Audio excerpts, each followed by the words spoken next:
bencana itu. Rakor tersebut merupakan inisiasi dari Dan Ramil Jampang Tengah guna membentuk SDM relawan bencana yang siap menghadapi bencana di wilayah Jampang Tengah dan Purabaya. Menurut Kepala Pelaksana BPBD Kabupaten Sukabumi, Wawan Godawan, melalui Subkoordinator Kesiapsiagaan Bidang Pencegahan dan Kesiapsiagaan BPBD Kabupaten Sukabumi, Agung Koswara Adiwiguna mengatakan tujuan digelarnya Rakor Persiapan Bencana, Koramil Jampang Tengah melihat banyaknya kejadian bencana di wilayah teritorial dan juga dibutuhkannya cara penanganan SDM dan juga peralatannya agar para relawan bencana siap menghadapinya. Saya tadi hari ini atas perintah pimpinan, mewakili pimpinan untuk mengikuti rapat koordinasi persiapan pelatihan relawan bencana di Kecamatan Jampang Tengah. Yang hadir dari pihak mana saja?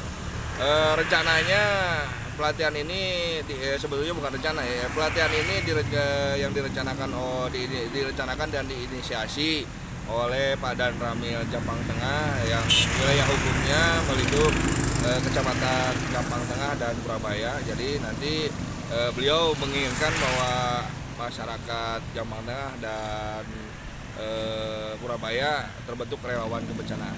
Maksud tujuannya di kegiatan itu apa, Pak? Satu, mungkin Pak Dan Ramil melihat banyaknya terjadi bencana di wilayah hukumnya, di teritorialnya.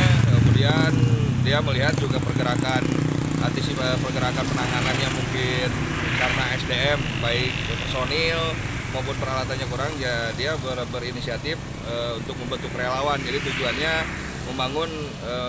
membangun masyarakat Jampang Tengah dan Purabaya itu tentang membangun relawan gitu. Jadi mereka peduli ataupun siap menghadapi bencana.